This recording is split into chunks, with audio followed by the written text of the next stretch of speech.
49살의 김 씨는 결혼 시기를 놓쳐 부모님의 권유로 국제결혼정보업체에 상담을 받았다. 수많은 주선 끝에 베트남에 살던 25살의 타오양이라는 어린 여자와 결혼을 하게 된다.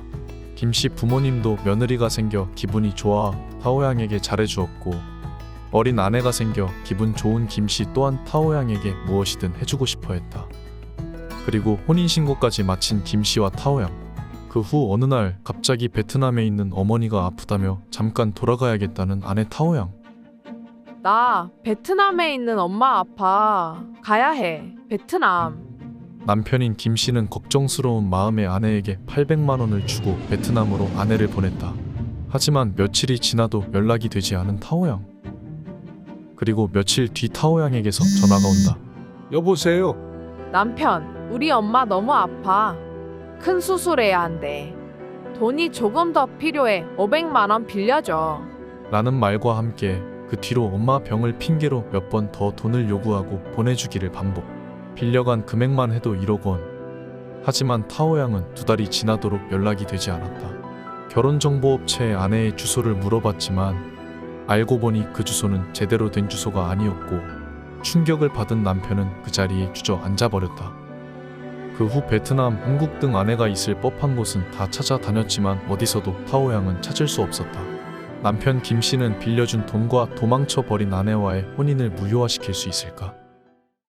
안녕하세요. 남성태 변호사입니다. 그 사연을 좀 들어보셨는데요. 그 남편분이 그 베트남 아내분하고 결혼을 했는데 굉장히 사랑을 하셨겠죠. 근데 아내분이 갑자기 한국에 들어왔다 얼마 안 돼서 이제 친정 부모님이 아프다라고 해서 이제 가게 됐고, 취조비라든지 이런 걸 굉장히 많이 보냈는데 좀 연락이 두절돼서 굉장히 답답하기도 하고 화도 나고 어떻게 해야 될지 모르는 그런 상황이실 것 같아요. 근데 실제에서는 이렇게 다문화 과정을 이뤘는데 그 아내분이 어떤 외국에 나가서 연락이 안 되거나 혹은 가출해서 연락이 안 되는 경우가 사실은 굉장히 많이 있는 것 같아요.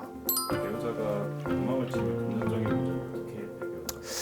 남게 되신 분들은 굉장히 억울하잖아요. 되게 큰 돈을 마련해서 이제 어렵다고 해서 이제 줬는데, 그리고 배우자라고 해서 믿고 줬는데 연락을 두절하거나 그냥 잠수를 타거나 하는 그런 경우가 있으면 이 돈을 어떻게든 받고 싶어하는 마음이 많으세요. 뭐 아내를 뭐 고소할 수 있냐, 뭐 이걸 어떤 소송을 통해서 받을 수 있냐라고 하는데, 사실은 그 아내와의 관계, 그러니까 배우자와의 관계에 있어서는 어떤 사기라든지 이런 걸로 처벌을 할 수가 없어요. 우리나라는 이제 친족 상도례라는 게 있어서 사실상 형사적으로 아내를 처벌하거나 고소하기는 힘들고, 그리고 민사적으로 반환받기도 사실은 어려운 것 같아요. 왜냐하면 이런 것들을 우리가 뭐 받을 목적으로 대여해준 돈이라고 보기는 어렵잖아요. 그러니까 어렵다라고 하니까 아내니까, 가족이니까 이제 도와준 거니까 이런 걸 증여라고 하거든요. 다만 이걸 반환받으려면 아내가 적극적으로 나를 속여서 오로지 돈을 받을 목적으로 거짓말을 한 거다라는 걸 입증을 해야 되는데, 사실 그런 걸 입증하는 게 쉽지가 않거든요. 그렇기 때문에 현실에 있어서는 아내를 처벌하거나 돈을 반환받거나 하는 건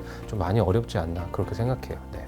이거는 중개를 해준 결혼업체는 법적으로 소송이 가능할까요? 그래서 이것도 마찬가지인데, 결혼중개업체가 아내와 짜고 오로지 돈을 받을 목적으로 처음부터 나한테 접근을 해서 돈을 가져갔다라고 하면 결혼중개업체도 같이 책임이 있겠죠. 그렇기 때문에 결혼중개업체도 형사적으로 처벌을 구할 수가 있을 거고, 그 금전의 어떤 반환이나 손해배상을 청구할 수 있을 텐데, 이런 것들을 입증하기가 너무나 어렵다라는 거죠. 그 둘 사이에 이런 계획이 있었는지 등을 입증하기가 어렵다라는 거죠. 그리고 우리가 결혼중개업체를 통해서 어떤 외국인 배우자를 만나려고 할 때 보면 거기도 일종의 어떤 계약서들이 있을 거예요. 그럼 거기에 어떤 책임을 지는 부분과 책임을 지지 않는 부분, 이런 부분이 아마 계약서 약관에 나와 있을 거라서 보시면 아마 본인에게 좀 불리하게 돼 있을 거예요. 그렇기 때문에 이런 사정을 가지고 결혼중개업체에게 손해배상을 청구하기는 사실 좀 매우 어렵죠. 결론적으로는 아내한테도 그렇고 결혼중개업체에도 그렇고 어떤 손해배상이나 반환을 받기는 좀 어려울 수 있다는 거죠.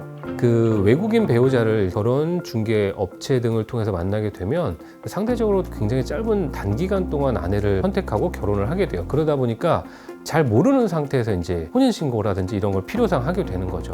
그래서 문제가 발생하는 경우가 많아요. 지금처럼 들어왔다가 그냥 나가서 잠적을 한다든지 돈만 요구하고 안 들어온다든지 아예 뭐 이런 경우가 굉장히 빈번하게 발생을 하거든요. 근데 이렇게 외국인 배우자를 만나는 시스템 자체가 지금과 같은 상황에서는 좀 어쩔 수 없는 측면이 있는 것 같아요. 그래서 혹시 중개업체를 통해서 외국인 배우자를 혹시 알아보고 계시더라도 가능하면 이 배우자에 대해서 좀 더 알아보려고 하는 노력이 필요할 것 같고, 근데 부득이하게 이런 불미스러운 일이 발생한다라고 하면 그때는 저 같은 이제 전문 변호사한테 연락해서 혼인관계 종료를 비롯해서 여러 가지 문제를 어떻게 해결해야 될지 좀 상담을 받아보시는 게 좋을 것 같고, 그런 문제가 있으면 언제든지 연락을 주시면 될 것 같습니다. 이상 남성태 변호사였습니다.